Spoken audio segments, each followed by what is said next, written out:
Módulo Sim, avançado, aula 373, o Sim, tá crescimento do perfeito. conceito da Trindade. Então, o que nós vamos conversar hoje é baseado no documento 104, né, de O Livro de Urântia, que é apresentado por um revelador, um Melquisedeque de Nébado. Então, vamos conversar sobre isso, já vamos ver um pouquinho mais do que a gente vai tratar hoje, tá? Antes de começar, eu gosto de fazer um momento de oração, onde é que cada um pode entrar dentro de si um pouquinho, pedir a luz do seu ajustador de pensamento para que ajude a clarear. E eu trago sempre uma oração que eu gosto muito, que na realidade é uma adaptação que eu fiz da oração da manhã. Então, todos juntos, né, acompanhando. Senhor, no silêncio deste momento, venho pedir-te a paz, a sabedoria e a força, pois quero sempre olhar o mundo com os olhos cheios de amor, ser paciente, compreensivo, manso e prudente, ver além das aparências teus filhos como tu mesmo os vês, e assim não ver senão o bem em cada um. Cerra meus ouvidos a toda calúnia, guarda minha língua de toda maldade, que só de bênção se encha meu espírito. E que eu seja tão bondoso e alegre que todos quantos se achegarem, neste breve encontro de estudos, sintam tua presença. Reveste-me de tua beleza, Senhor, e que no decurso deste encontro possamos revelar-te uns aos outros o teu ser e o teu infinito amor. Amém. Lembrando sempre, então, agradecendo, né, a presença de cada um de vocês, e bem como a graça divina, pela oportunidade de poder compartilhar esses estudos que propiciam, pelo menos para mim, momentos maravilhosos de aprendizado, em especial na busca de novas verdades e saberes. Gosto também, e todos os colegas também sempre lembram, né, que esta apresentação é uma interpretação pessoal e não substitui a leitura do livro, onde cada um deve colher suas próprias impressões sobre o que os reveladores querem nos passar. Sinto-se à vontade para me interromper no decurso da apresentação, pois estamos aqui para aprender juntos. Aqui eu coloquei só aquilo que o Neemias nos passou. Nós estamos aqui no módulo avançado, 7, né? Falando sobre os ascendentes, a deidade, energias, tá?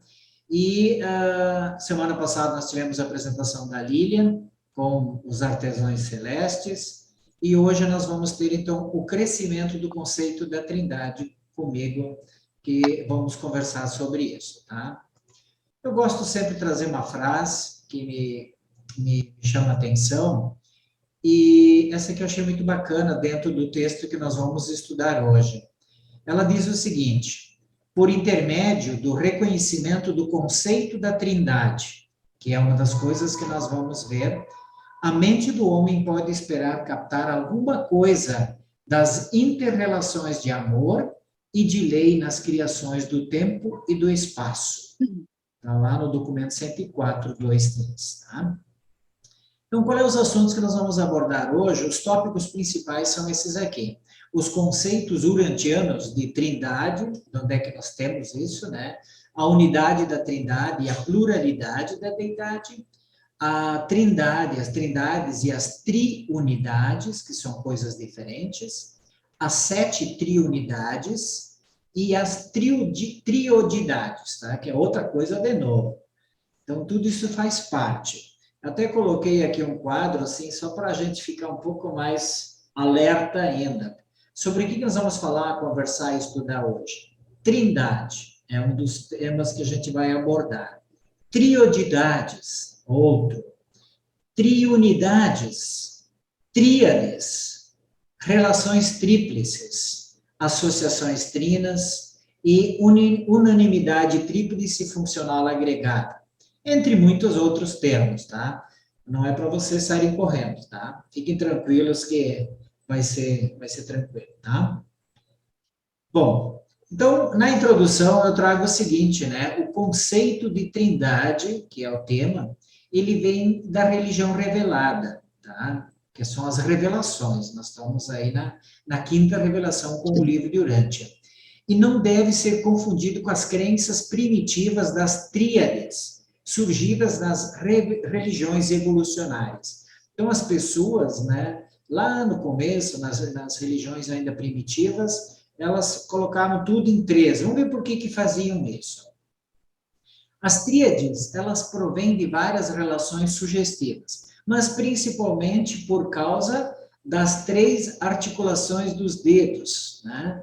Ou porque 3 é o número mínimo de pernas para um banquinho ficar de pé.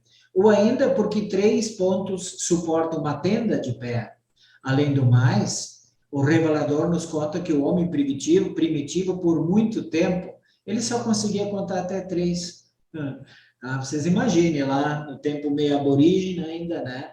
Então, os seres humanos naquela época não conseguiam. Até eu trouxe aqui, né? Um banquinho, né? Só para a gente ter uma ideia. Com exceção, né, de alguns pares naturais, como passado, presente, dia e noite, quente e frio, masculino e feminino, geralmente o homem tende a pensar em tríades: ontem, hoje e amanhã, alvorecer, meio-dia, entardecer, pai, mãe e filho, 3 salvas de palma à vitória. Os mortos eram enterrados após o terceiro dia e os fantasmas eram aplacados com 3 abluções de água. É claro que o revelador nos traz aqui algumas ideias sobre isso, né?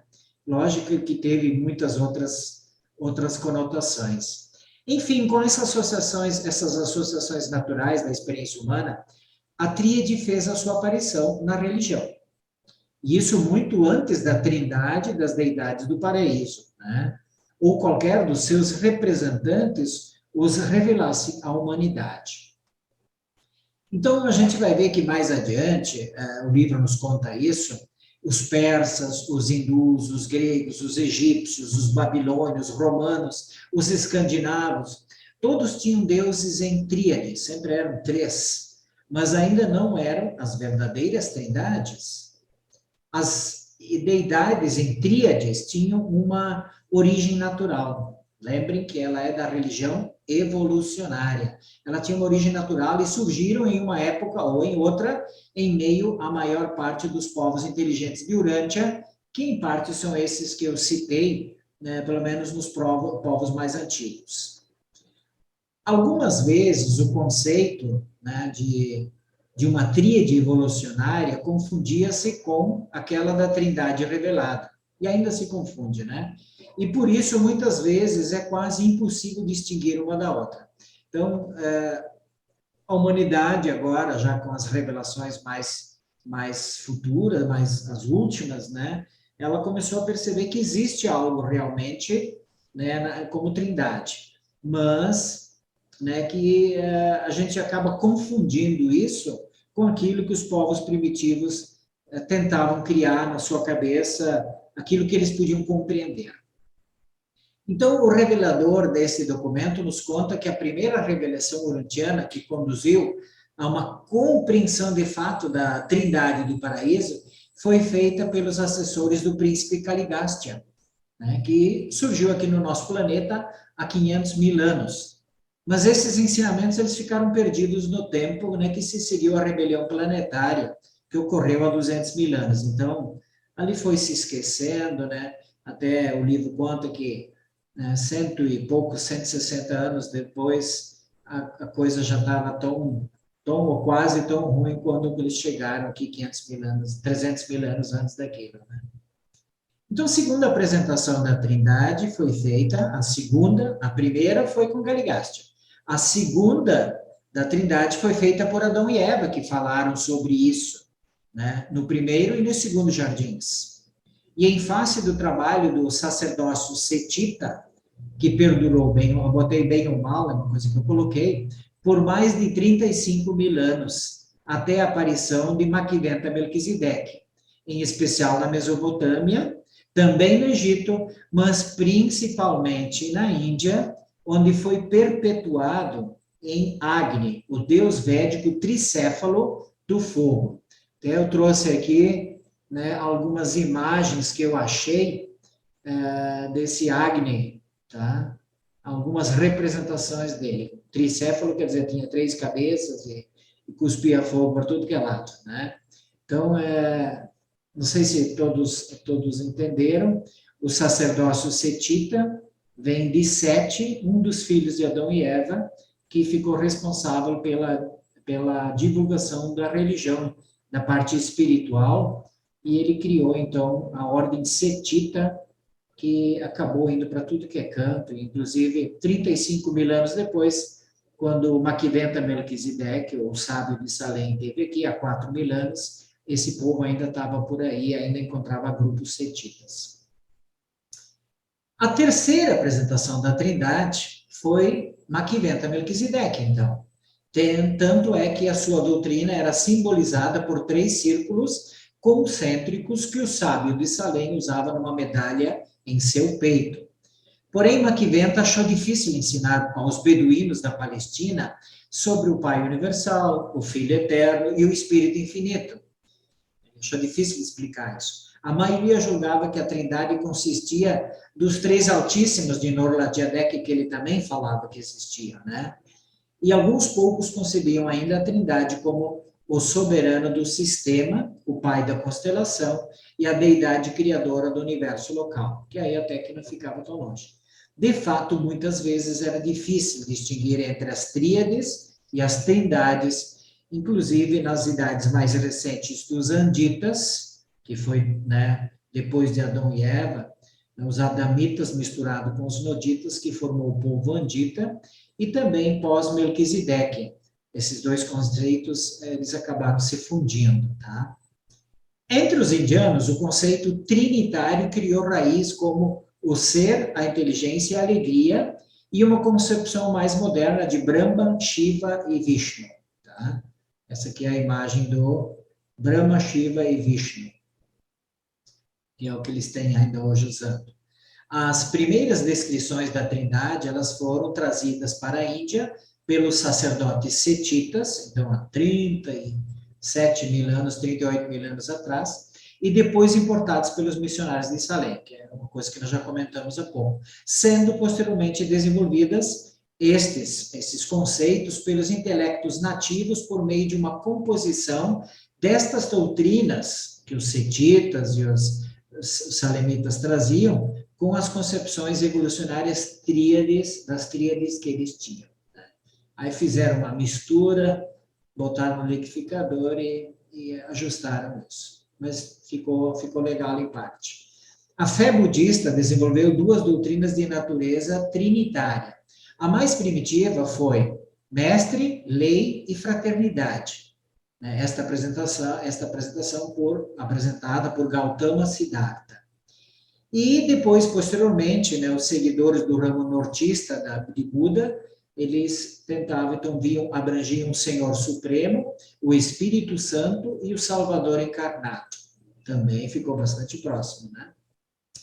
E essas ideias entre indianos e budistas constituíam postulados realmente trinitários, tá? Ou seja, a ideia de uma manifestação tríplice de um Deus monoteísta. Consegue entender isso? Né? É uma coisa que até hoje, né, a gente fica discutindo. Eu, pelo menos, quando era criança, eu não conseguia dizer, mas como é que existe um Deus, mas ele é 3 ao mesmo tempo? Como é que isso se explica? Né? Então, os budistas indianos conseguiram chegar bastante perto disso.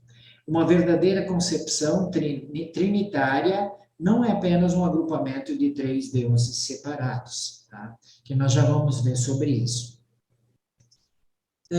Das tradições quenitas, tá? Vindas dos dias de Melquisedeque, quem são os quenitas, os queneus, né? Até fui buscar lá no Wikipédia, isso era um povo nômade que vivia em clãs, naquelas terras de Canaã, né? E no tempo que o Melquisedeque chegou lá, esse povo todo estava lá. Eles tiveram um papel muito importante na formação da religião dos hebreus. Com efeito, a Bíblia refere ao sacerdote queneu, Jetro, descendente de Midian, que terá iniciado Moisés, seu gênero, no ofício do sacerdócio. Então, Jetra que era um queneu e que já trazia essas ideias também parte do Melquisedeque, acabou ele sendo um dos que orientou Moisés, iniciou Moisés no sacerdócio. Olha só que interessante. Então, os hebreus souberam, né, sobre a Trindade, mas o ardor monoteísta por Javé como Deus único tirou deles, eclipsou estes ensinamentos, quando da auto-outorga de Jesus, a doutrina dos Elohim já havia sido praticamente erradicada da teoria judaica. Elohim, na realidade, é o coletivo lá que eles tinham e que era uma doutrina. E isso, então, foi erradicado. Os seguidores da fé islâmica também tiveram a mesma dificuldade e não captaram essa ideia de trindade. E, de fato, né, o revelador nos diz que é muito difícil, né, para uma religião monoteísta emergente, que ela ainda faz oposição ao politeísmo, tolerar. Para eles, né, é a mesma coisa que tolerar o trinitarismo, ou seja, 3 deuses em um, era quase uma coisa como politeísta que eles estavam tentando escapar e definindo um Deus único. Para eles, é difícil diferenciar entre estas ideias. Como para nós, às vezes, ainda o é, né? E o revelador comenta que é melhor implantar essa ideia em religiões com uma tradição monoteísta já mais firme, mais, né, que já está mais tranquila, combinada à elasticidade da doutrina também. Tá? Jesus chegou a ensinar aos seus apóstolos a verdade a respeito das pessoas da Trindade do Paraíso, mas eles pensaram que ele estava falando figurativo e simbolicamente, pois haviam sido educados, né, no monoteísmo hebraico, era a cultura que eles traziam, achando difícil nutrir qualquer crença que entrasse em conflito com o conceito de Yahvé, Deus único, né? Assim como nos primeiros cristãos. Isso foi muito complicado para eles, né? Tanto é depois para os primeiros cristãos. A primeira trindade do cristianismo, ela foi proclamada na Antioquia e consistia em Deus, sua palavra e sua sabedoria. Paulo sabia da trindade do paraíso, do Pai, do Filho e do Espírito, mas ele raramente pregava sobre ela e fez menções apenas umas poucas vezes em suas cartas, né, para as igrejas que estavam começando. Então, Paulo também confundiu Jesus com o Filho Criador com a segunda pessoa da deidade, o Filho Eterno, né? É porque é o que ele conseguia entender. O conceito cristão de trindade, ele começou a ganhar reconhecimento perto do fim do primeiro século depois de Cristo.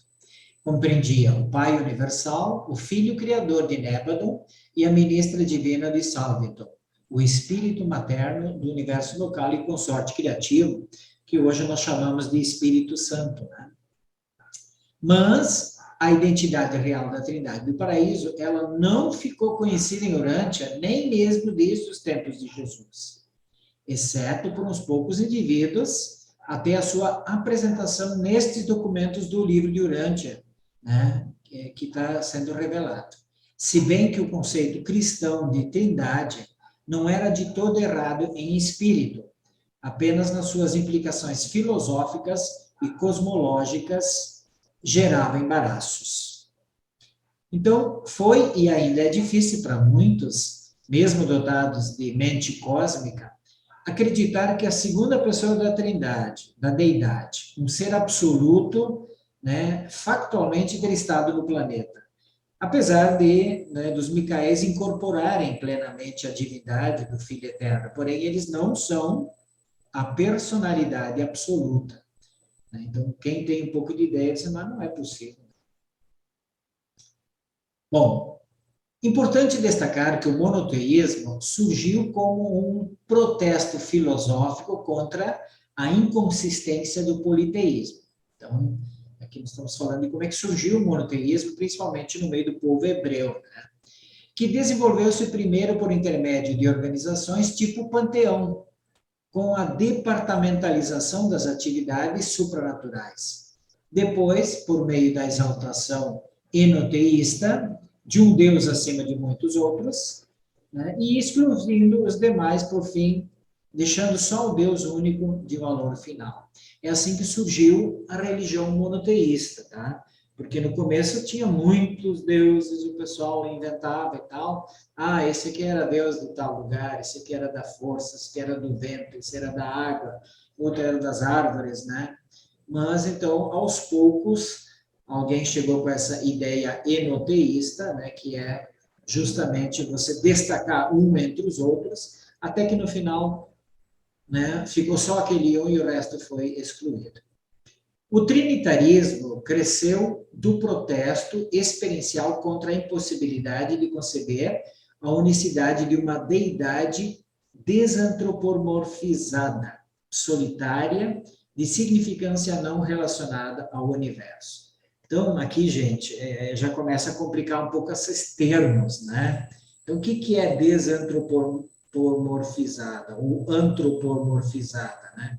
Então, nós seres humanos, nós temos a mania de antropomorfizar tudo, tá? A gente pega um livro de historinha e bota dois olhinhos nele e faz de conta que é uma pessoa, tá? Faz os desenhos animados que todos vocês conhecem. Então, para o ser humano, isso é bastante complicado. Na mente dele, ele não consegue, né? Então, ele diz, não, mas não pode, né? Deus é tudo, Deus está na natureza, né? Aquela ideia de Deus é tudo, mas alguns, né, para alguns isso não tinha como ser. Então, tinha que ser um ser, uma pessoa, uma personalidade, como Deus de fato é, e que se relacionava com outras personalidades. Essa que é a ideia. Por isso que surgiu essa ideia, então, e o trinitarismo também, né? Com o tempo, a filosofia tende a abstrair-se das qualidades pessoais do conceito de deidade do monoteísmo puro, reduzindo essa ideia de um Deus não relacionado ao status de um absoluto panteísta, né? Aquela questão panteísta que eu falei há pouco, que Deus é tudo, né? Que não é um ser, que não é uma personalidade. Foi sempre difícil entender a natureza pessoal de um Deus que não tem relações pessoais em igualdade com outros seres coordenados e pessoais. A personalidade da deidade exige que tal deidade exista em relação a outra deidade igual e pessoal. Então, daqui que surge a ideia do trinitarismo. Isso, lógico, gente, não é só nós aqui, né? Tem seres mesmo nas morôncias também que estão buscando isso e compreender isso. Aqui nós temos um professor, né, o Melquisedeque, nos falando essa verdade aqui, mas até que a gente chega nas faculdades lá, né, as 470 faculdades em redor de Nébadon, a gente ainda vai gramear um pouco. Por intermédio do reconhecimento do conceito da trindade, a mente do homem pode esperar captar alguma coisa das inter-relações de amor e de lei das criações do tempo e do espaço. Esta é aquela frase, queridos, que eu deixei lá na frente, lembram? Por intermédio do reconhecimento do conceito da trindade, a nossa mente, a mente do homem pode esperar captar alguma coisa das inter-relações de amor e de lei nas criações do tempo e do espaço. Nós vivemos no mundo do tempo e do espaço. Então, a gente precisa entender isso. Por meio da fé espiritual, o homem adquire a clarividência sobre o amor de Deus, mas descobre logo que essa fé espiritual não tem nenhuma influência nas leis ordenadas do universo material, né? Então, a parte espiritual não tem nada a ver, não vai conseguir mexer, influir, a gente não vai conseguir aplicar isso, né? Independentemente da firmeza da crença do homem em Deus como seu pai no paraíso, os horizontes cósmicos em expansão, né, ou seja, o ser humano está se expandindo, requerem que ele também dê reconhecimento a realidades de deidade do paraíso como uma lei universal, que ele reconheça a soberania da trindade, como se estendendo até fora do paraíso, e abrangendo até mesmo os universos locais, em evolução dos filhos criadores e das filhas criativas e as três pessoas eternas, cuja união de deidade é o fato e a realidade e a indivisibilidade eterna da trindade do paraíso. Tá? Aqui agora começou a complicar um pouquinho a questão da trindade do paraíso, mas nós já vamos falar e debulhar isso um pouquinho melhor para que vocês consigam entender, tá? E essa mesma trindade do paraíso é uma entidade real, não uma personalidade, mas uma realidade verdadeira e absoluta. Contudo, mesmo sem ser uma personalidade, a trindade não é uma personalidade, ela é compatível com as personalidades coexistentes, que é, né, do Pai, do Filho e do Espírito, que são as personalidades absolutas. A Trindade é uma realidade da deidade, que é uma supersomatória e factualiza-se na conjunção das três deidades do paraíso.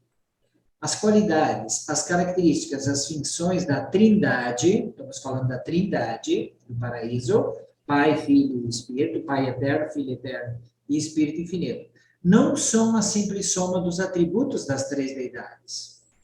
As funções da Trindade são, de um certo modo, únicas, originais e não totalmente previsíveis a partir de uma análise dos atributos do Pai, do Filho e do Espírito. Eu tentei pensar em alguma coisa, não sei se vocês concordam comigo, mas aqui a gente às vezes costuma dizer, né, que um homem e uma mulher, separadamente, personalidades separadas, fazem determinadas coisas. Mas você juntando os dois, elas fazem muito além. Elas até podem fazer filhos, né? Então, elas podem criar uma nova realidade. Então, sei lá, se eu faço essa comparação simples assim, mas a Trindade, ela também, quando ela se junta, ela se cria original, única e não é totalmente previsível. Como um casal, né? Não é totalmente previsível. Pode ser que eu esteja errado, vocês qualquer coisa também comentem. Por exemplo, o mestre, quando na Terra, preveniu aos seus seguidores que a justiça nunca é um ato pessoal, é sempre uma função grupal. E que nem os deuses, como pessoas, administram a justiça. Contudo, eles exercem essa mesma função como um todo coletivo, na Trindade do Paraíso. Captar o conceito da associação da Trindade de Pai, Filho e Espírito prepara a mente do homem, a mente humana, do ser humano, desculpe, o homem a gente fala, faz homem e mulher, né? Do ser humano para a apresentação posterior de algumas outras relações tríplices que nós vamos conversar hoje, tá? A razão teológica pode satisfazer-se plenamente com o conceito de trindade do paraíso. Nós, religiosos, né? Que aceita, pronto.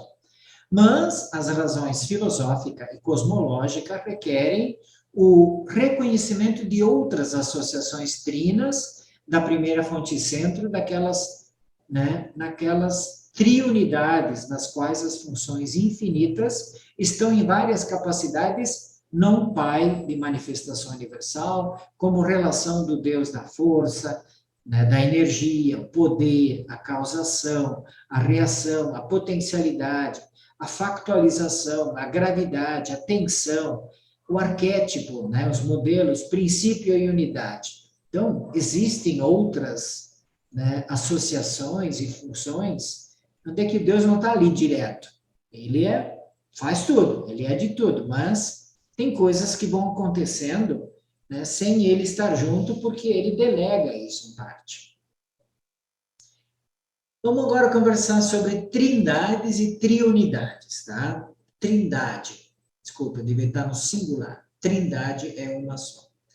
Se bem que algumas vezes a humanidade haja alcançado uma compreensão da trindade das três pessoas da deidade, a coerência exige que o intelecto humano perceba que há alguma relação entre todos os sete absolutos. Então, agora nós começamos a entrar nos sete absolutos, tá? Vamos começar a falar dos absolutos, que é um campo, né, que o Henrique domina um pouco mais e melhor do que a gente, porque ele é melhor estudante que nós, tá? Mas vamos tentar entender um pouquinho, porque semana que vem ele vai nos, né, coroar isso com muito mais propriedade do que eu vou conseguir colocar para vocês, tá? Entretanto, nem tudo que é verdadeiro sobre a Trindade do Paraíso é necessariamente verdadeiro para uma triunidade, tá? Pois esta é algo diferente. Então, aqui um primeiro conceito que eu gostaria que vocês fixassem. A Trindade do Paraíso é uma coisa. As triunidades, que nós vamos começar a falar agora, do absoluto, são muitas, é outra coisa.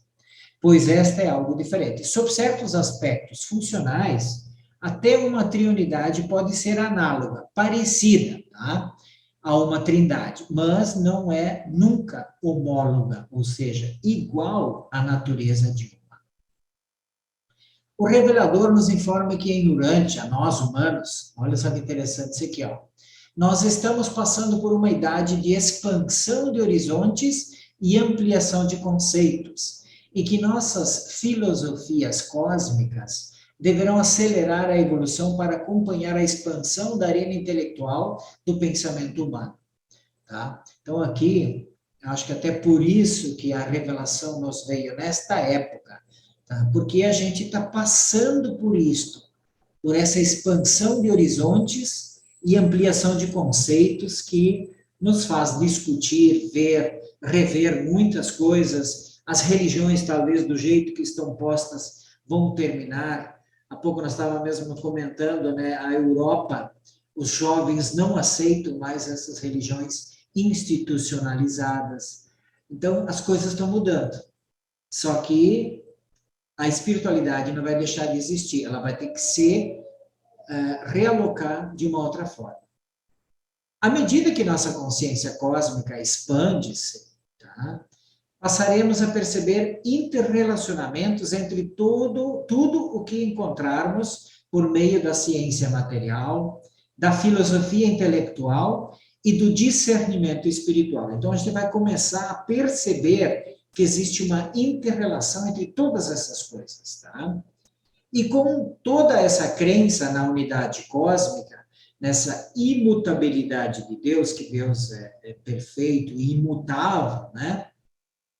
A gente passa a perceber uma diversidade entre todas as existências que vivemos em um universo de constante mudança e crescimento experiencial. Independentemente da compreensão dos valores de sobrevivência espiritual, o homem tem sempre de contar com a matemática, a pré-matemática da força, da energia e da potência. Ou seja, ele precisa da ciência, precisa fazer os cálculos. A pré-matemática, pelo que eu entendi, ela tem a ver que você vai ter que juntar as pecinhas aqui e ali para conseguir chegar a uma conclusão, né? Então, isso nós não vamos ter aqui, a gente vai precisar, nós estamos no mundo material ainda, né? E vamos começar a perceber isso tudo. De alguma maneira, essa ideia de que a eterna infinitude está repleta deve ser reconciliada com o crescimento, no tempo, dos universos em evolução e com características que seus habitantes experienciais têm de ser incompletos. Porque a gente acha assim, né? Não, a infinitude está repleta, tá? Tudo está programadinho, tá? Só que a gente vai começar a perceber que isso não necessariamente é da forma como nós vemos, que as coisas ainda estão incompletas, que elas ainda estão sendo experienciadas, que o Supremo, né, o Deus, o Supremo, está em formação ainda. De algum modo, a infinitude total deve ser segmentada e especificada, para que o intelecto mortal e a alma monancial possam captar esse conceito de valor final e de significado espiritualizante. Tá? Só para explicar um pouquinho. Você tem uma infinidade, você tem o infinito pela tua frente, mas você não sabe o que é infinito. Você tem que começar a segmentar, departamentalizar. Não, mas eu posso chegar até aqui, quando eu estiver lá, quem sabe eu posso chegar até lá, depois até lá. Ou seja, a gente vai começar, o nosso intelecto ele precisa, né, ter um ponto para chegar. A gente não pode simplesmente, vou sair, vou ver o que dá, né? Mas a gente vai começar a fazer essas contas e ter esse pensamento um pouco mais racional, para conseguir entender esta realidade, né, essa absolutez de Deus que a gente não consegue compreender no momento ainda.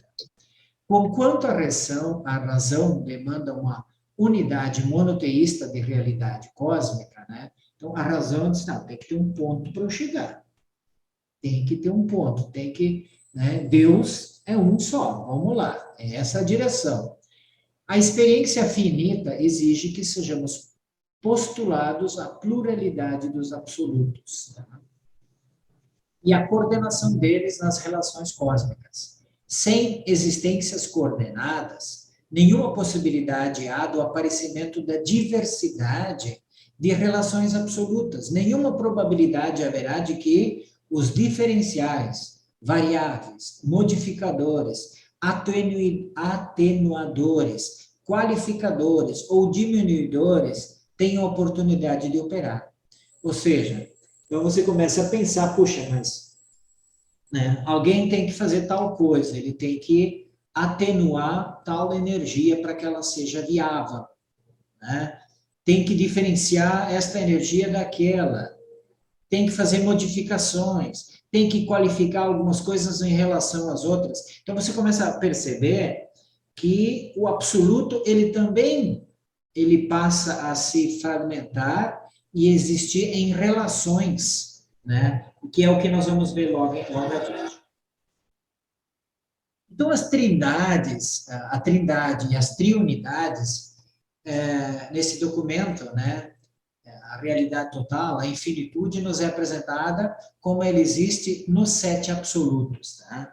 Que é essa parte que eu falei que quem pode ser mais mestre nisso é o próprio Henrique, que vai nos falar semana que vem, e todos estão convidados para virem compreender isso melhor. Então, nós vamos falar agora um pouquinho sobre os sete absolutos, tá? Quem são os sete absolutos? É o Pai universal, o Filho eterno, o Espírito infinito, eu botei esses três aqui, porque eles compõem a trindade, né? Mas tem ainda a Ilha do Paraíso, o absoluto da deidade, o absoluto universal e o absoluto inqualificável. Tá? Vamos ver agora como é que isso funciona. Trindade e triunidades. A primeira fonte e centro, que é o Pai do Filho Eterno, é também o arquétipo da Ilha do Paraíso, ou seja, o modelo, ele que criou a Ilha do Paraíso. Ele é uma personalidade inqualificável no Filho, mas é uma personalidade potencializada no absoluto da deidade. O que isso quer dizer, gente? Não sei muito não, tá? Mas vamos tentar entender um pouquinho mais com a leitura aqui. O Pai, ele é energia revelada no paraíso Avona e, ao mesmo tempo, energia oculta no absoluto inqualificável. Então, absoluto inqualificável, tá? As duas palavras já nos deixam arrepiados. O infinito é sempre revelado nos atos incessantes do agente conjunto. Tá? Então, né, o agente conjunto, que é o espírito infinito, ele se revela, né, infinito afora. Enquanto ele funciona eternamente nas atividades compensadoras, mas veladas do absoluto universal, assim o Pai está relacionado com os seis absolutos coordenados. E todos os sete abrangem o círculo da infinitude, por intermédio dos ciclos infindáveis da eternidade. Então, vocês vão ver agora que vai se criando outras relações trinas, tá? Mas para isso já vamos ver o que significa exatamente a trindade e a triunidade. Então, poderia parecer que a triunidade das relações absolutas seja inevitável e a personalidade busca uma associação com outra personalidade em um nível absoluto, bem como em todos os outros níveis. Assim, a associação das três personalidades do paraíso eterniza o quê? A primeira triunidade. A união das personalidades do Pai, do Filho e do Espírito, né, que seria esta primeira triunidade, mas eles também compõem a trindade, que é outra coisa. Pois quando essas três pessoas, enquanto pessoas, unem-se em uma função conjunta, por meio desta constituem uma triunidade de unidade funcional, não uma trindade, uma entidade orgânica, que, no entanto, é uma triunidade, uma unanimidade tríplice funcional agregada. Tá? Esse é um termo que eu tinha deixado na frente também, né? Então, para a gente começar a ver, mas calma, fiquem tranquilos, está difícil, mas já vamos ver um pouco melhor. A trindade do paraíso não é uma triunidade, não é uma unidade funcional, ela é mais uma deidade indivisa e indivisível, visto que o Pai, o Filho e o Espírito, enquanto pessoas, podem sustentar relações com a trindade do paraíso, pois a trindade é a deidade indivisa deles. Então, é um pouco difícil de compreender, mas a trindade é algo que o próprio Pai pode ter uma relação com a trindade. O Filho, o Espírito infinito. Então, ela é diferente, é como se fosse um ser. Ela não é uma personalidade, mas como nós vimos antes, ela cria coisas novas. O Pai, o Filho e o Espírito não sustentam tal relação pessoal com a primeira triunidade, pois esta é uma união funcional deles enquanto três pessoas. Então, a triunidade é como uma associação, um grupo que se formou com um determinado objetivo, enquanto que a trindade é outra coisa. Então, apenas como trindade, como deidade indivisa, é que eles sustentam coletivamente uma relação externa com a triunidade, que é a agregação pessoal deles. Tá? Então, assim, a trindade do paraíso permanece única entre as relações absolutas. Há várias triunidades existenciais, mas apenas uma trindade existencial. Só existe uma trindade, gente, tá? E existem muitas triunidades. São três pessoas que se juntam, três grupos, tá? Já vamos falar de um pouquinho de cada um deles, vai ter 7 exemplos aqui. Uma triunidade não é uma entidade, ela é mais funcional do que orgânica, né? Enquanto que a trindade é orgânica, a triunidade ela é mais funcional. Os membros são mais associativos do que cooperativos. Os componentes das triunidades podem ser entidades, mas uma triunidade em si é uma associação. Então, para a gente poder entender isso, a triunidade é como se fosse uma associação. Eu tentei comparar assim, não sei se eu estou errado nessa visão, mas é como se fosse uma empresa. Quando eu tenho uma empresa com 2, 3 sócios, eu não tenho uma nova pessoa,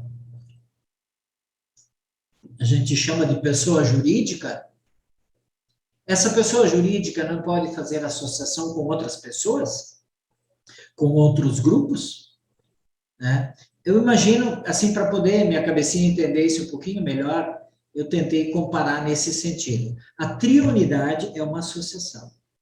E a trindade, que é única, esta é orgânica, é outra coisa. Tá? Ela é única. Existe, contudo, um ponto de comparação entre trindade e triunidade. Então, às vezes, mas às vezes, né, você pode até ver alguma coisa que se equipara. Ambas se factualizam em função que são algo mais do que a soma discernível dos atributos dos membros componentes. Ainda, porém, que elas sejam comparáveis assim, de um ponto de vista funcional, por outro lado, elas não exibem nenhuma relação categórica.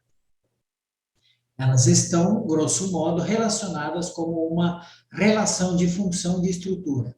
Todavia, a função da associação da triunidade não é a função de estrutura da trindade, nem a entidade. Então, os três reunidos como triunidade não é a mesma coisa que os três unidos para a trindade. Tá? Só para vocês entenderem. É como... Vamos fazer uma comparação tosca, tá? Uma família. Um pai, uma mãe e um filho se unem. Isto é orgânico, tá? Eles podem formar mais filhos, podem formar mais coisas. Mas, ao mesmo tempo, esses três poderiam ser sócios numa empreitada, né, para fazer algo acontecer. Não é verdade? Tá? Então, eu imagino mais ou menos nesse sentido que talvez a gente consiga captar um pouquinho melhor em nossa mente essa questão. Então, contudo, as triunidades são reais, são bastante reais. Nelas, a realidade total é funcionalizada por intermédio delas. O Pai Universal exerce o controle imediato e pessoal sobre as funções mestras da infinitude. O que o revelador Melquisedeque nos diz? Ele diz que nessas triunidades absolutas, né, todas elas o Pai Universal faz parte. Em todas elas ele é o sócio principal, né? Pode ser vários agrupamentos. Então, ao tentar efetuar a descrição das 7 triunidades, a atenção é dirigida para o fato de que o Pai Universal é membro primordial de cada uma delas, o que eu acabei de falar. Ele foi e para sempre será. Olha só quanta denominação. O primeiro Pai Fonte Universal, o centro absoluto, a causa primal, o controlador universal, o energizador ilimitado, a unidade original, o sustentador irrestrito, a primeira pessoa da deidade, o arquétipo cósmico primordial e a essência da infinitude. Então, o Pai Universal é a causa pessoal dos absolutos. Ele é o absoluto dos absolutos. Então, agora nós vamos falar um pouquinho dessas 7 triunidades, né? Que é a forma da gente poder compreender um pouco o que cada uma faz e para que cada uma existe, tá? Então, a primeira triunidade, a triunidade com propósito pessoal. Este agrupamento é aquele das 3 personalidades da deidade, lembra? Nós já falamos há pouco delas. É o Pai, o Filho, o Pai Universal, o Filho Eterno e o Espírito Infinito. Além de formarem a Trindade, que é uma coisa, também formam uma triunidade. Vamos ver se ela nos diz aqui o porquê, o que ela faz. Essa primeira triunidade do Pai, Filho e Espírito Infinito é a união tríplice do amor, da misericórdia e da ministração. Uma associação pessoal e plena de propósito das 3 personalidades eternas do paraíso.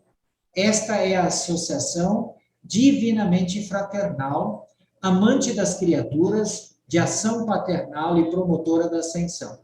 As personalidades divinas dessa primeira triunidade são as dos deuses que conferem a personalidade, outorgam o espírito e dotam a mente. Então, essas 3 primeiras fazem isto, né? Essa primeira triunidade com essas 3 personalidades. Esta é a triunidade da volição infinita. Ela atua por meio do eterno presente e em todo o fluir passado, presente e futuro do tempo. Essa associação produz a infinitude volicional e provê os mecanismos por meio dos quais a deidade pessoal torna-se autorreveladora às criaturas do cosmos em evolução. Vamos ver agora... Jorge. Oi, pois não. Jorge, só uma coisinha, por gentileza, é porque tá interferindo aqui, eu sei que não é por mal que as pessoas fazem, às vezes tá distraída, mas o microfone da Glorinha tá ativado e tá fazendo ruído, se ela puder desligar, só para melhorar aqui. Ah, acertou. É que ela está começando meio agora, e daí ela disse que está se ajeitando, acertando. Obrigado, Glorinha, sem estresse, tranquilo. Toma aí para se ajudar. Então, vamos voltar aqui, share screen. Isto. Né? Então, agora nós vamos ver a segunda triunidade. Isto é a triunidade do arquétipo do poder. Quer se trate de um minúsculo ultímatum, nós já falamos o que são ultímatums, né? São a menor partícula material existente, precisa 100 deles para formar um elétron, de uma estrela ardente ou de uma nebulosa turbilhonante, ou mesmo do universo central ou dos superuniversos, da menor à maior das organizações materiais, sempre o arquétipo físico, a configuração cósmica, ela é derivada da função desta triunidade, e essa associação que consiste nesses 3 pessoas, o Pai e Filho, né? Então o Pai e Filho se juntam, né? A ilha do paraíso e do agente conjunto. Então, essas 3, eles que dão todo o arquétipo físico para o cosmos e para o universo, tá? essa segunda triunidade trabalha essa questão. A energia é organizada pelos agentes cósmicos da terceira fonte centro, a energia é modelada segundo o arquétipo do paraíso, a materialização absoluta, mas por trás de toda essa incessante manipulação está a presença do Pai e Filho, cuja união primeira ativou o arquétipo do paraíso no surgimento de Avona e concomitantemente com o nascimento do Espírito Infinito e o agente conjunto deles. Então, a relação do Pai e Filho cria o agente conjunto, o paraíso e a Avona, lembram disso, né? Na experiência religiosa, as criaturas fazem contato com o Deus que é amor, mas essa clarividência espiritual não deve nunca eclipsar o reconhecimento inteligente do fato universal do arquétipo que é o paraíso. Por meio do poder irresistível do amor divino, as personalidades do paraíso atraem a adoração de livre-arbítrio de todas as criaturas e produzem todas essas personalidades nascidas do Espírito as delícias, né, supernas dos serviços intermináveis dos filhos finalitores de Deus. Eu, quando li isso aqui, achei muito bacana, né? Quer dizer, todos nós somos atraídos, todos nós criaturas, para sermos, né, como personalidades, para sermos nascidas do Espírito, para depois participarmos das delícias supernas do serviço interminável dos filhos finalitores de Deus. Olha só quanta coisa bacana está a nos esperar. A segunda triunidade, ela é a arquiteta do cenário do espaço no qual tais transações se desdobram. Ela determina os arquétipos da configuração cósmica. Então, esta segunda, ela faz essa arquitetura do cosmos toda, né? Tudo que se enxerga, os sóis, as galáxias, tudo tem um arquétipo, um modelo já pré-determinado, que é a Ilha do Paraíso que fornece. O amor pode caracterizar a divindade da primeira triunidade, mas o arquétipo é a manifestação galáctica da segunda triunidade. O que a primeira triunidade é para as personalidades em evolução, a segunda triunidade é para a evolução dos universos, tá? Então, né, a primeira triunidade, ela vai na busca dos seres, né, das personalidades. A segunda já é a arquitetura, né, dos universos. Arquétipo e personalidade são duas das grandes manifestações dos atos da primeira fonte centro. E não importa quão difícil possa ser compreender tal coisa, é verdade.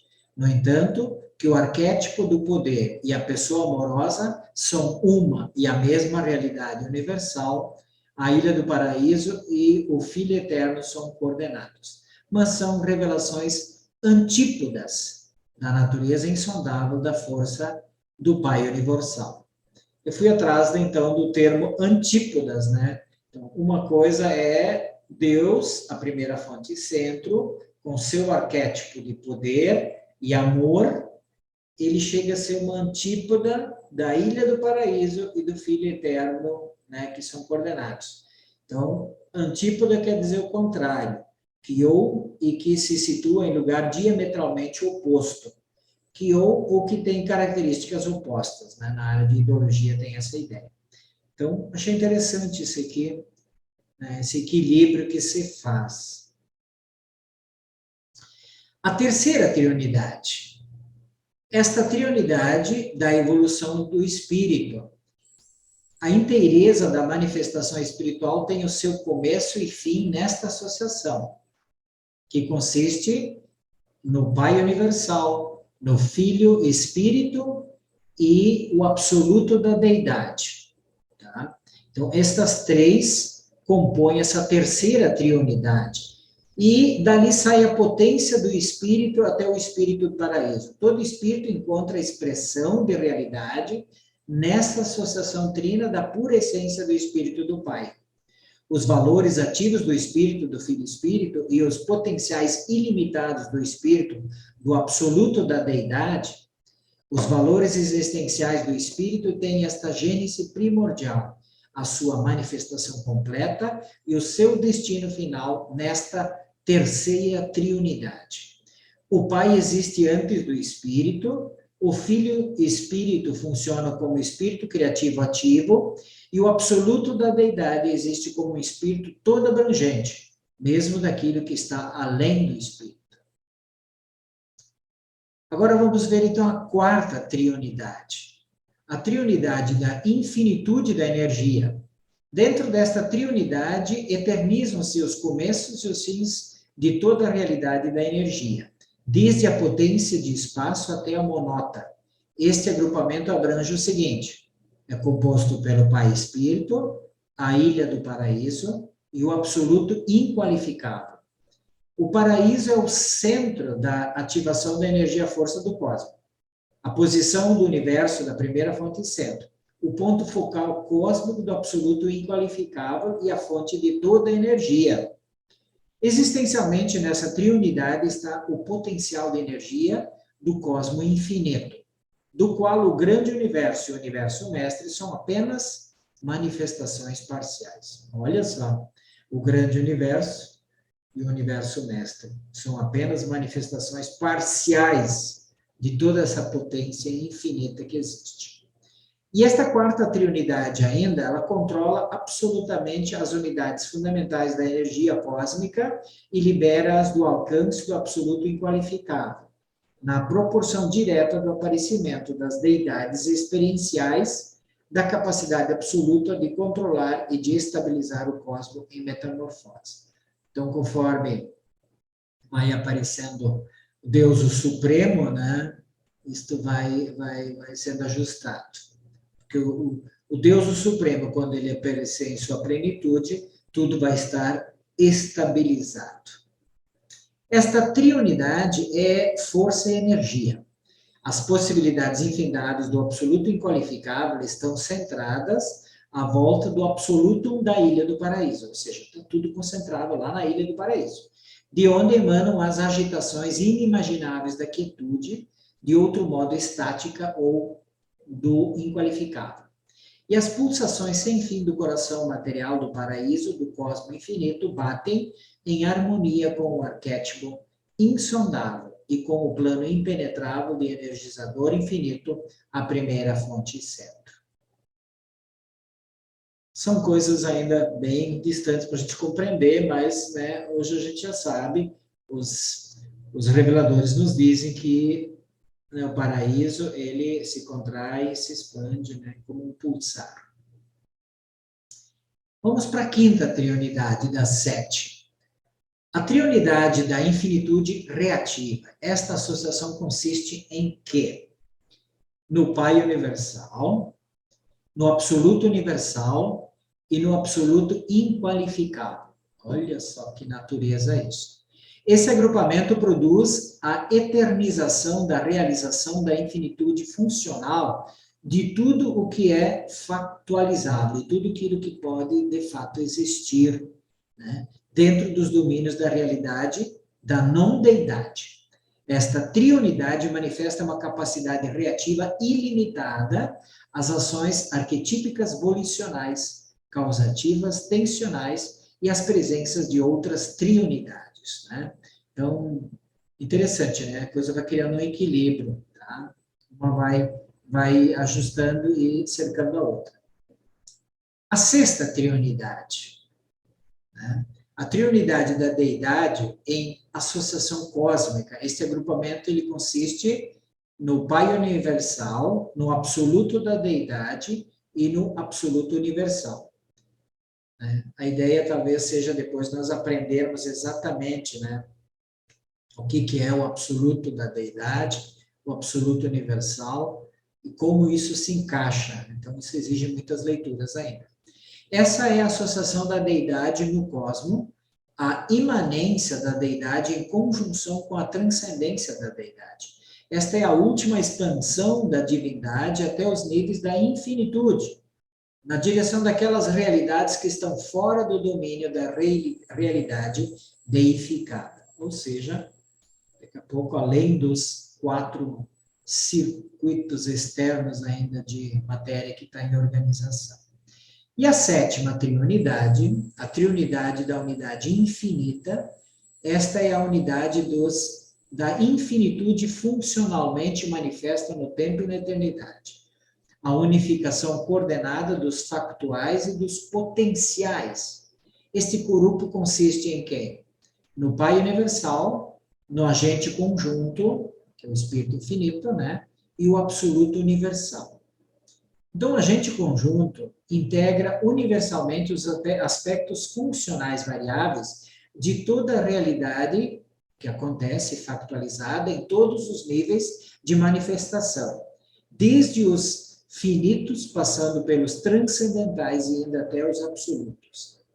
O absoluto universal, ele compensa perfeitamente os diferenciais inerentes aos aspectos variáveis de toda esta realidade incompleta, desde as potencialidades ilimitadas da realidade da deidade volicional ativa e causativa, as possibilidades sem fim da realidade não deificada, estática e reativa, nos domínios incompreensíveis do absoluto inqualificável. Tá? Domínios incompreensíveis. À medida que funcionam nesta triunidade, o agente conjunto e o absoluto universal, são igualmente sensíveis às presenças de Deus e da não-deidade, como também é a primeira fonte centro, que nessa relação é, para todos os intentos, o propósito conceitualmente indistinguível do eu sou. O revelador nos diz que essas abordagens aproximativas são suficientes para elucidar o conceito das triunidades. Não conhecendo o nível último das triunidades, vós não podeis compreender plenamente as primeiras 7. Se bem que nós não consideramos sábio tentar qualquer elaboração posterior, nós podemos dizer que existem 15 associações trinas que Deus está junto da primeira fonte e centro. 8 delas não são reveladas para nós, tá? Então, das 15, 7 eles comentaram aqui, foi o que eu passei para vocês, e que vocês também podem ler, esse material vai ficar disponível, ou só ler o documento 104 e tentar entender ele, tá? Mas 8 delas ainda não são reveladas, porque a gente não ia entender elas. Essas não reveladas, elas dizem ele que devem estar envolvidas com as realidades, as factualidades e as potencialidades que estão além do nível experiencial da supremacia. As triunidades são como grandes rodas volantes gerando o equilíbrio funcional da infinitude. São a unificação da unicidade dos 7 absolutos da infinitude.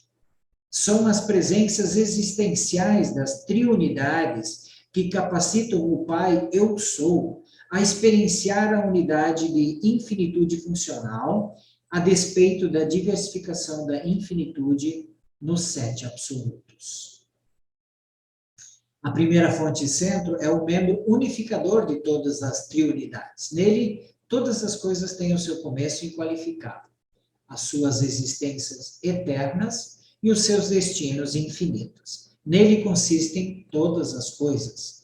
E embora essas associações não possam aumentar a infinitude do Pai que eu sou, elas parecem tornar possível as manifestações subinfinitas e subabsolutas. Olha só que interessante da sua realidade.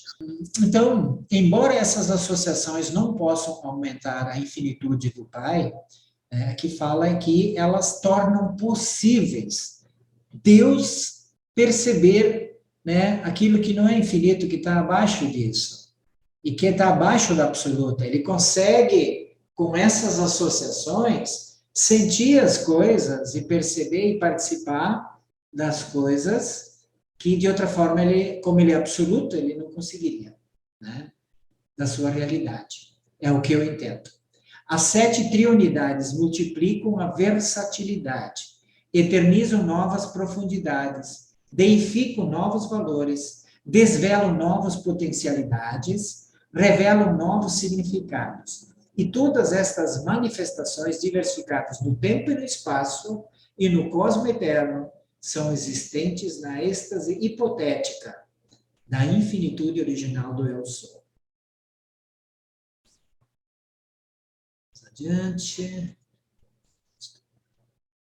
Quase chegando no final. Agora vamos falar de mais uma palavrinha esquisita, tá?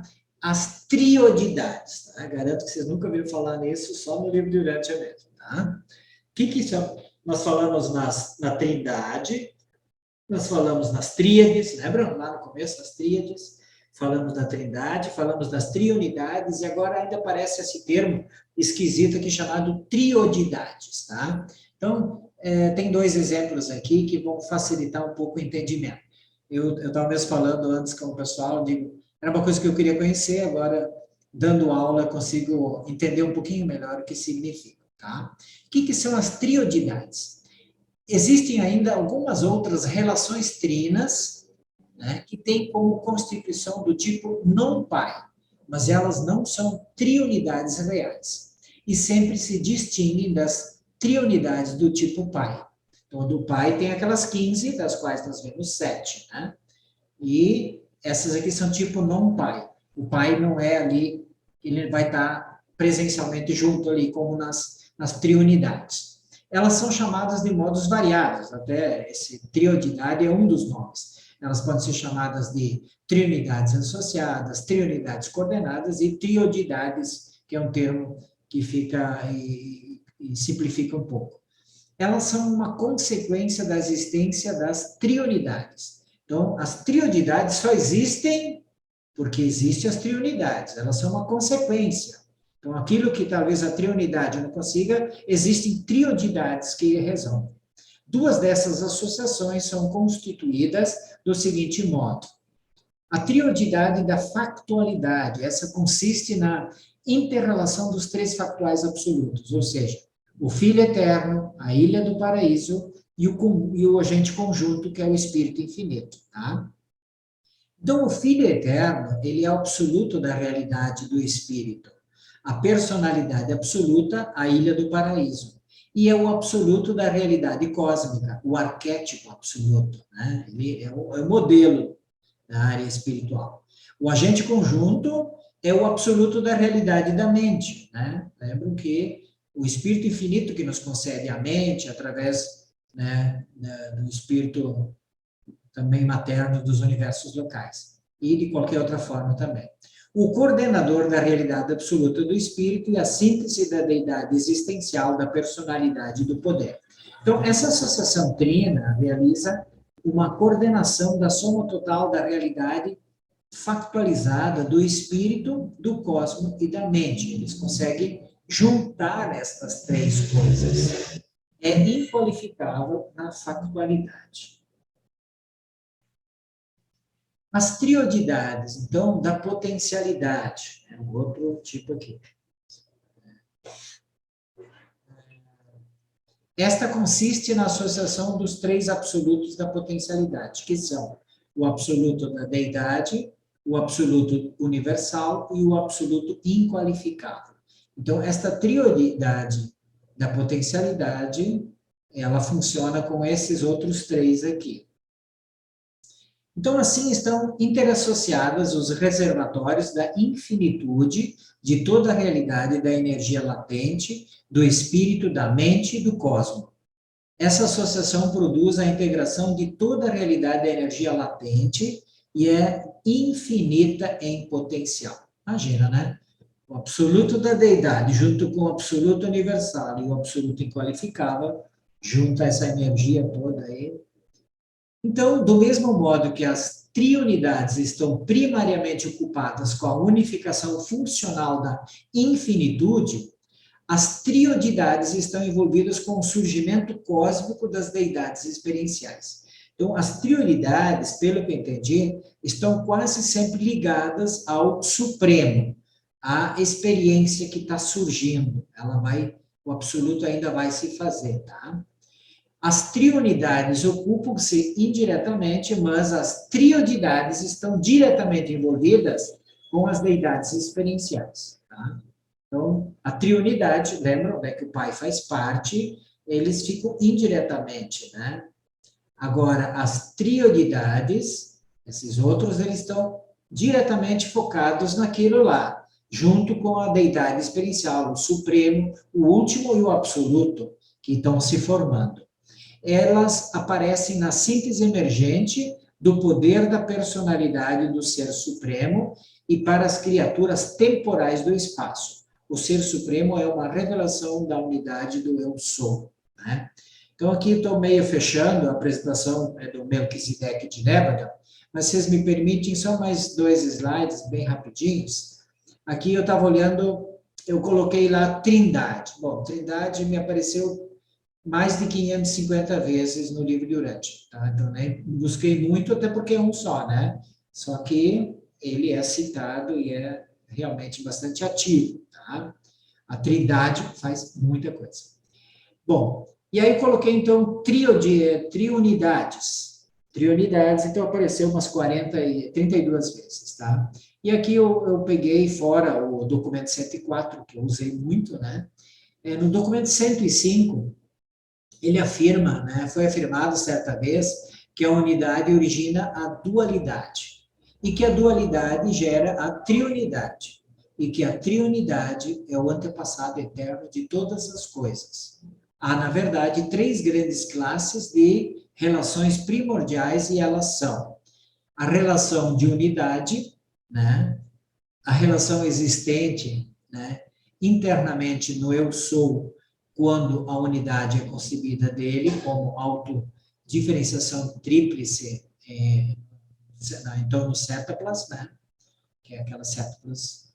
A relação da dualidade, onde é que a relação existente entre o eu sou como cétuplo e os 7 absolutos da infinitude. E 3, a relação da triunidade. Estas são associações funcionais, que nós falamos, dos 7 absolutos da infinitude. Ainda sobre a triunidade, no 105.5 fala que a possibilidade finita é inerente ao infinito.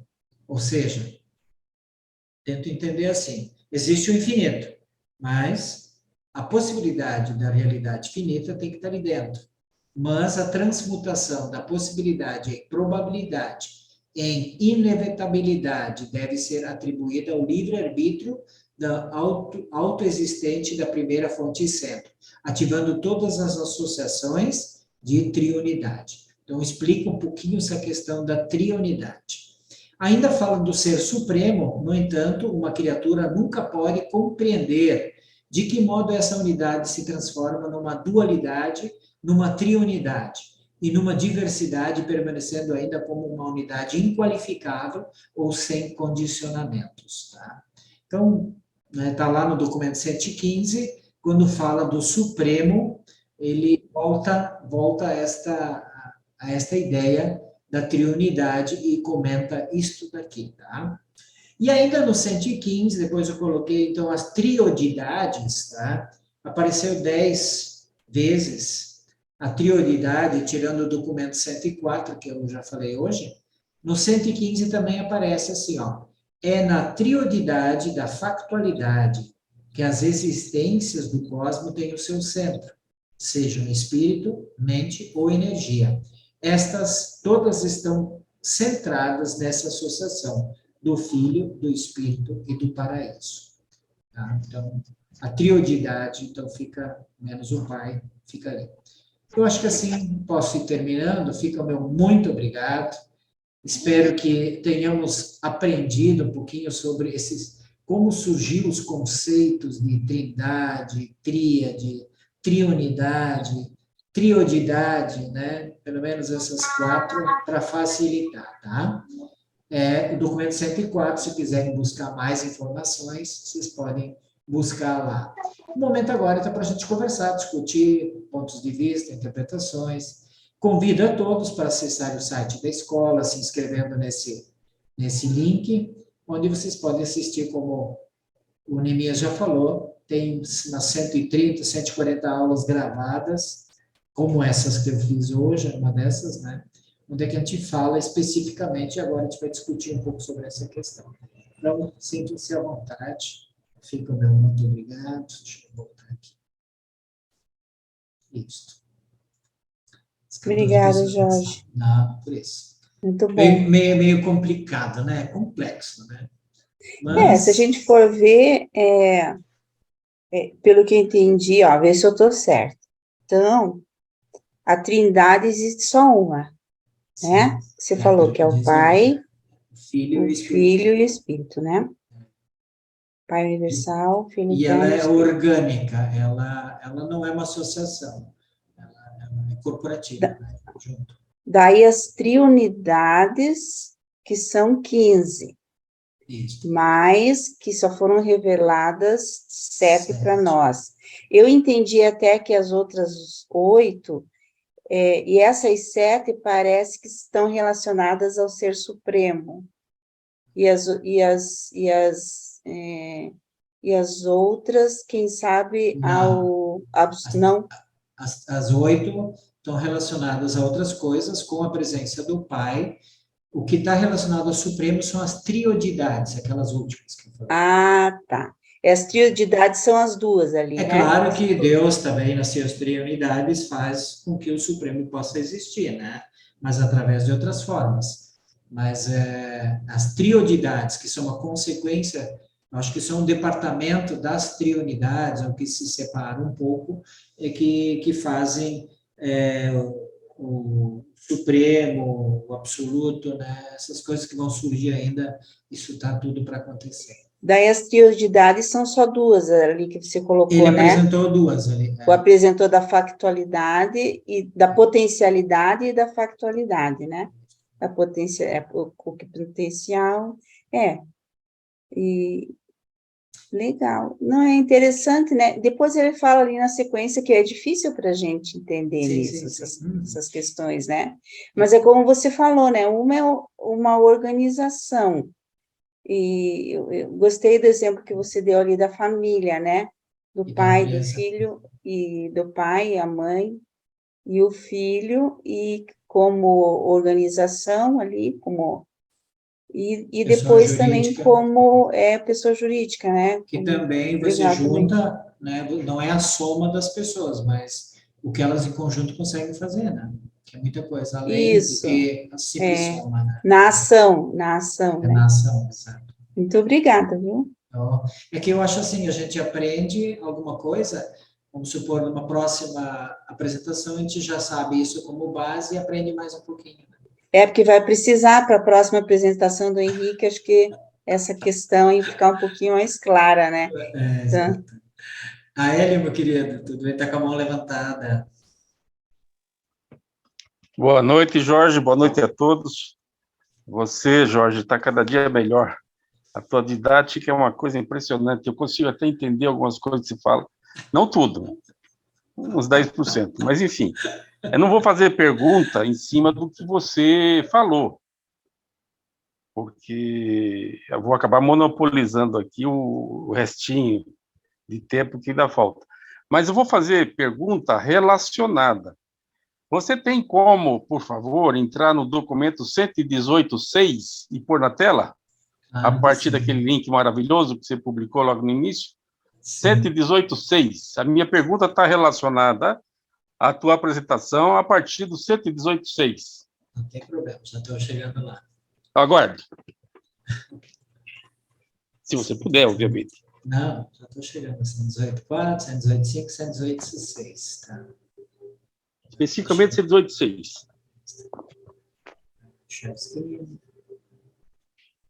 Vai falar sobre onisciência. Você poderia ler o primeiro parágrafo, por favor? Claro. Deus é verdadeiramente onipotente, mas não é onisciente. Ele não faz pessoalmente tudo o que deve ser feito. A onipotência abrange o potencial de poder do Todo-Poderoso Supremo e do Ser Supremo, mas os atos volicionais de Deus, o Supremo, não são feitos pessoais de Deus, o Infinito. Abusando, o outro parágrafo, mais um pouquinho, daí fecha. Eu faço a pergunta. Advogar a onisciência da deidade primordial seria desautorizar quase 1 milhão de filhos criadores do paraíso, para não mencionar as hostes inumeráveis de várias outras ordens de assistentes que concorrem com a sua colaboração criativa. Não há senão uma causa não causada em todo o universo. Todas as outras causas são derivadas desta, que é a primeira grande fonte e centro. E nada desta filosofia causa nenhuma violência ao livre-arbítrio das miríades de filhos da deidade espalhados por um vasto universo. Obrigado. Então, a partir desse texto do 118.6 e correlacionando com a tua apresentação, eu queria saber o seguinte: nas triunidades, Deus tem, o Pai tem participação nas 7, provavelmente nas 15 que você 15, falou e que a Lilian trouxe para entendimento. Deus, né? Sim. Esse entendimento não conspira contra o que foi ensinado de onificência, que Deus não se mete nesses assuntos e tem criaturas tais e tantas para fazer isso? Essa é a primeira pergunta. A segunda, quando você falou da Trindade, você falou das 3 pessoas, Pai, Filho e Espírito Santo, e dizendo que elas foram criadas para objetivos específicos, mas que elas atuem conjuntamente, coletivamente, e que há uma sinergia quando há essa atuação conjunta. A minha pergunta: essa soma de poderes, essa sinergia, excede o conceito do eu sou? Eu teria mais, mas não vou monopolizar. Grato, obrigado, parabéns. É bem simples a tua pergunta, né? Quer que eu saiba mais que Deus, aí fica complicado.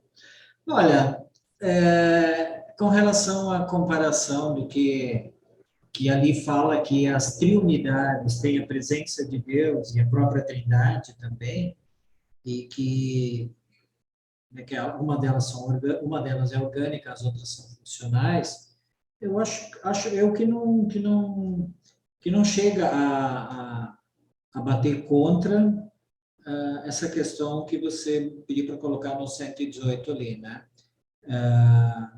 Porque, na realidade, todos esses seres trabalham dentro destas triunidades e, ao mesmo tempo, acho que não dentro das triunidades, que para mim são absolutas, tá? Então, dentro do absoluto só tem seres absolutos, né?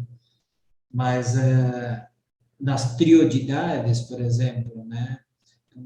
Estão trabalhando, todo mundo está no tempo e no espaço, está trabalhando pelo Supremo, né? Imagino eu que não chega a ser um problema isso em si, né? Pelo menos na minha simples compreensão. A outra questão que se eles juntos podem ser maior que o eu sou. Olha, o livro fala em alguns lugares que não tem como ser maior que o eu sou, porque ele é a fonte absoluta de tudo. Ele é o absoluto dos absolutos, né? Por isso que eu acho que não tem como ser maior. Mas é uma conjectura tudo isso, né? Obrigado. O eu sou é a causa, né? Então, não faz nem sentido, assim, não existe uma disputa de grandeza entre as criações, as realidades criadas, com o próprio Criador. Mas, assim, a gente tem o exemplo das triunidades, que tem a presença do Pai em todas elas, mas as triunidades não executam tudo, né? Então, Deus não é onisciente, como o Hélio levantou, porque ele não realiza tudo propriamente, ele delega tudo que é possível delegar. Ele só cuida daquilo que ninguém mais é capaz de cuidar. Assim como nós temos as triunidades, tem as triodidades, que não tem a presença dele. Então, ele não está em tudo, não. Tanto que separa essas duas classificações, né?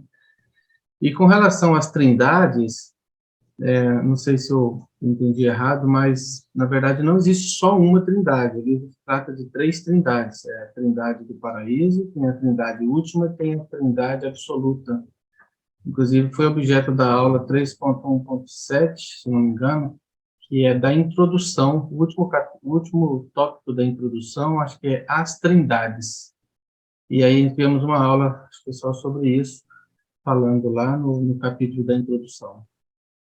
Talvez é que nesse texto fala que ela é uma só, né? Aí me confundi, mas eu estava lá trindade sempre, no plural, né? Mas eu achei que eu já é tinha me porque tem enganado até. é porque assim a Trindade última, ela, assim, nós que estamos presos no espaço-tempo, não é uma realidade para a gente, porque é algo que vai acontecer no nosso futuro, né? Com a presença do último. E aí a Trindade absoluta com a presença do absoluto. Então são realidades futuras para nós, mas são uma realidade presente para Deus, né? Por assim dizer. Então, lá na introdução fala das três trindades. Obrigada. Daniela, querida. Eu fiquei com uma dúvida. O nosso ajustador do pensamento, ele é um fragmento do eu sou, que é absoluto, ou ele tem essa coisa da trindade, das trionidades? Eu acho que é do eu sou, do absoluto. A personalidade vem de Deus. É, na verdade, do Pai Universal, né? Da primeira pessoa da Trindade. Acho que é direto dele, Daniela. Tá, era só isso, porque essa pergunta me ficou essa dúvida, Sim, fiquei na sim, dúvida. sim. Uhum. A Ellen, meu querido. Só mais uma pergunta. Eu não estou querendo te sacanear, não, mas vou perguntar assim mesmo. O eu sou, em outras aulas, foi dito que o eu sou, ele não conhece a imperfeição, ele precisa da experienciação de todas as suas criaturas para ele conhecer o erro, conhecer um pouco do imperfeito. Aí, com essa história, ele se diminuiu criando criaturas e entidades e deidades e tudo mais, que está qualificado no livro e nós estamos aprendendo sobre ele. Mas tem uma parte que não foi, chamo de inqualificável ou de não qualificado, que não são sinônimos, mas, enfim, tem uma parte que não foi revelada.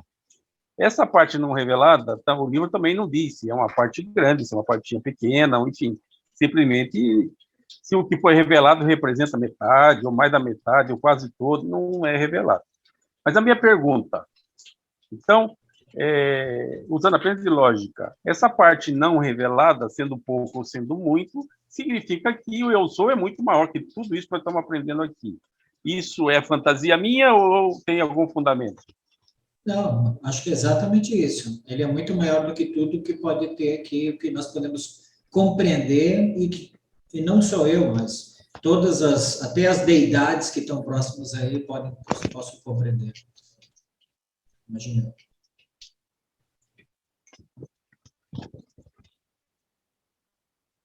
Alguma coisa a mais, meus queridos? Temos tempo ainda.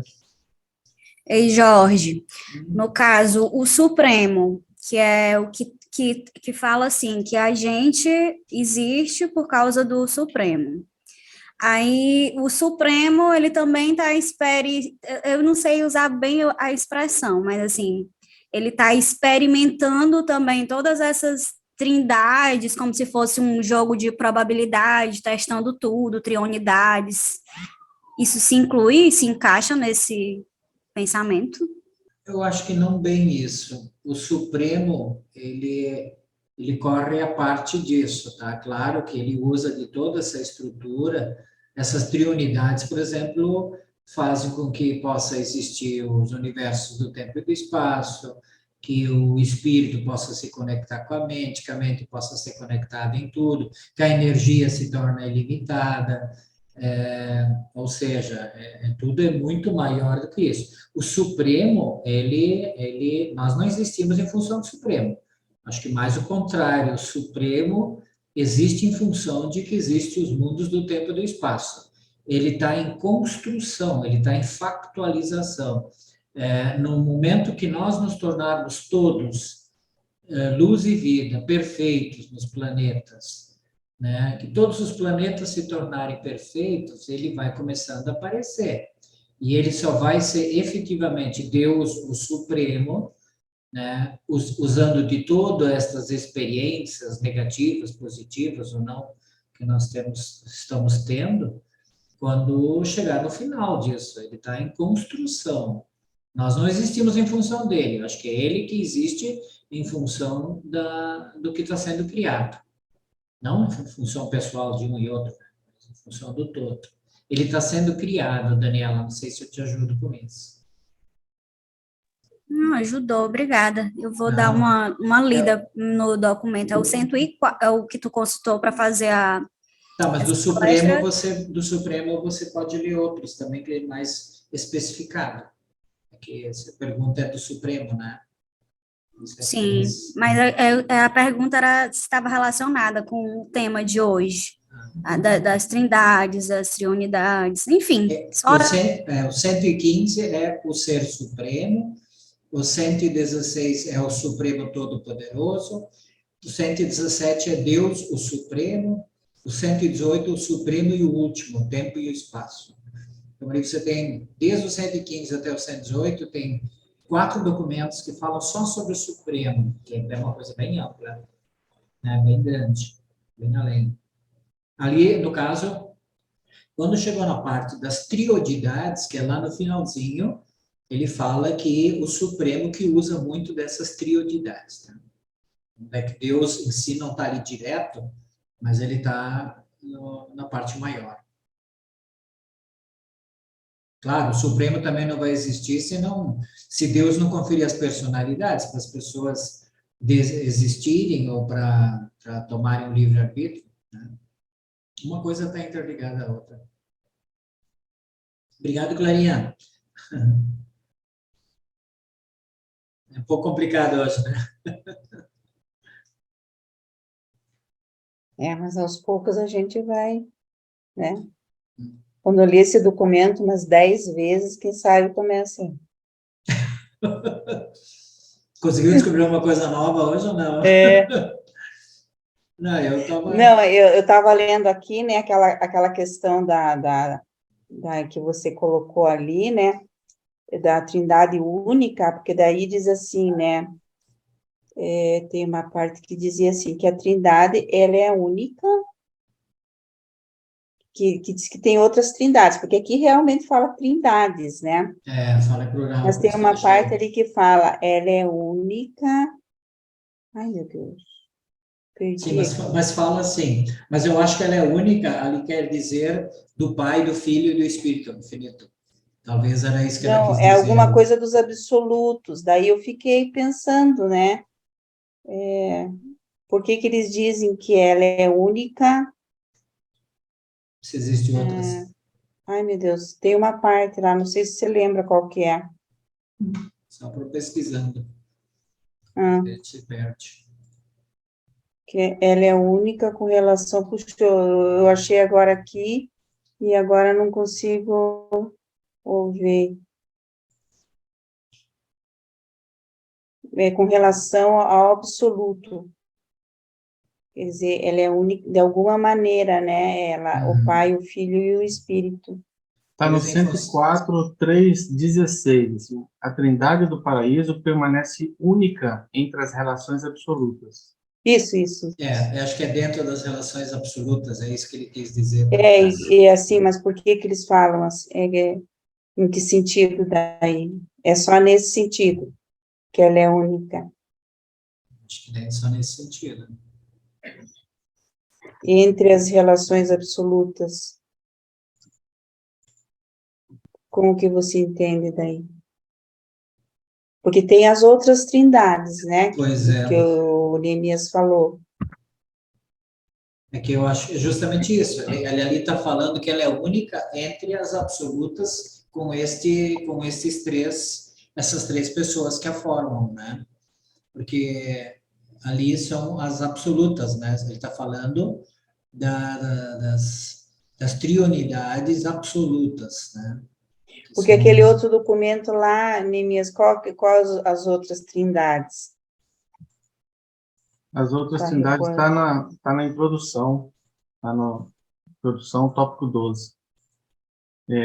A trindade última ela é formada pelo Ser Supremo, pelos Criadores Supremos e pelos Arquitetos do Universo Mestre. Então, é uma trindade que se forma dentro do espaço-tempo, na criação do espaço-tempo, que é a realidade que nós vivemos. E não está completa, então é uma trindade em formação. É a última. Em construção. E tem daí a trindade...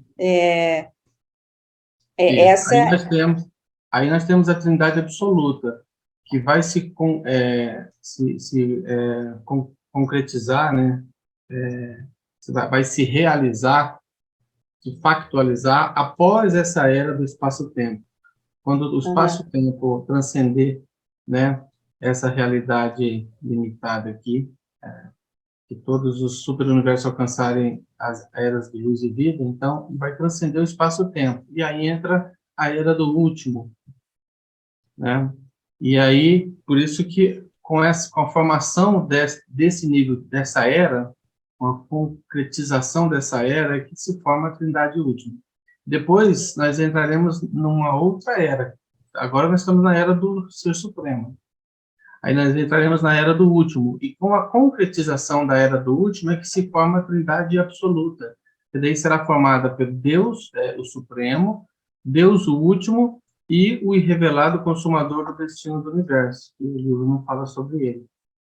Então, assim, são trindades que, nesse momento que nós vivemos dentro do espaço-tempo, não são realidades concretizadas, né?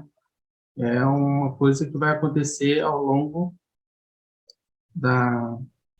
Talvez Mas aqui ele fala... talvez seja a única factual, funcional factual. A factual, então, por isso que ele fala que é a única entre as relações absolutas, então, porque sempre, não é que sempre existiu, mas... porque a Trindade última está em factualização.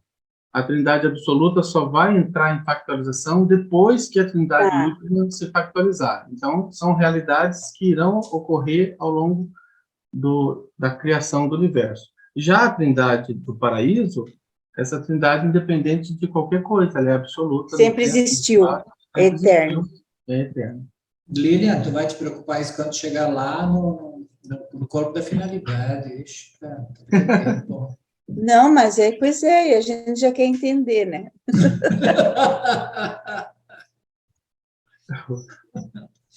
Outra história, mas já que está aí não no se livro, sabe mais do que um cachorro olhando para a lua, né? Já que está aí no livro, né? Quem sabe a gente capte algo. É aquela história do cientista estudando a bactéria, né? Aí a bactéria lá de baixo olha pelo microscópio, né? Que está querendo entender o cientista. Vê um pouquinho, né? Vê um pouquinho. Muito bem, meus queridos. Algum convite, Henrique, na semana que vem? Não, estão Uma motivação. todos convidados. Eu não sei, né? Quarta-feira de carnaval, não sei se o pessoal vai vir aí, mas vamos. Não, já é início da quaresma. Esse povo aqui. Sim, mas é a quarta-feira de cinzas, né? É, quarta-feira de cinza. Então, o pessoal está tudo tombado, né? E aí fala assim, não, hoje eu não vou falar de absoluto, não, né? Pelo amor de Deus. Mas vocês estão convidados, sim. Eu estou apanhando bastante para fazer esse negócio, mas tudo bem, vamos lá. A gente vai conseguir. Vai sim. Estão todos convidados. Venham aí. Obrigada. Imagina. Estava olhando aqui, vai ser o título é A Deidade e a Realidade. Né? Pois é. Documento 105. Falar da deidade não e falar fácil, da realidade. não. Coisas extremamente simples. Simples, bem simples. Tem segredo, não. Não, moleza mesmo é falar do documento 42. Esse aí... Uhum. Certo. Não, mas muito bom aí, Jorge. Acho que foi bom a tua fala aí. A ideia foi tentar esclarecer um pouquinho, assim como eu entendi um pouquinho, né? Mas tentar, porque para mim sempre era um problema. O que é a Trindade do Paraíso? Tudo bem, né? Conceitualmente assim. Mas agora triunidades, triodidades, a questão das tríades da formação, né? Então, são termos assim que, como eu coloquei... A gente não consegue nem relações tríplices, associações trinas. Caraca. Com a nossa mente limitada, é difícil a gente compreender muita coisa. Mas eu acho que o propósito dessas revelações é nos mostrar a grandeza do nosso Pai e o amor dele por todos nós. E para evitar que a gente, em algum momento, se desvie por um caminho de que nós somos apenas uma experiência, e não é isso, né? Então, você vê o Pai se auto-outorgando, se auto-desdobrando, se autodistribuindo, né, para permitir que a gente existisse, e ele vinha habitar a nossa mente, antes mesmo de que a gente fosse um pouquinho mais do que um simples animal. É uma prova de amor infinito, né? De desprendimento, de abraçar todos nós uma causa que a gente, às vezes, não consegue ver, né? A gente não... Então, nós, com certeza, temos dificuldade de compreender esses assuntos, mas temos facilidade em perceber a dimensão, o tamanho, a grandeza do nosso Pai e do esforço que ele faz para chegar até nós, né? Eu acho que esse é o ponto importante desses documentos que são mais complexos, né? Então, é claro, se a gente tiver um entendimento melhor disso, ótimo, mas a nossa mente é muito pequenininha. Eu acho que o propósito é esse mesmo, da gente perceber onde nós estamos organizados e posicionados no reino de Deus, qual é o nosso papel e a nossa função, e ver a grandiosidade de tudo isso daí, né? Ter essa percepção. Então, vai muito além do simples fato da gente ficar apenas num estado de contemplação do nosso Pai, que já é uma coisa importante, mas vai muito além disso, né? Então, acho que esse é o propósito. E cada um de nós, dentro da nossa capacidade perceptiva, vai compreender isso de uma forma ou de outra, né? Ninguém vai absorver 100%. O importante é que cada um de nós faça esse esforço de compreender e se dedique ao estudo, né? Conhecer a Deus é uma forma da gente aprender a amá-lo cada vez mais. A gente tem muita dificuldade de amar o desconhecido, né?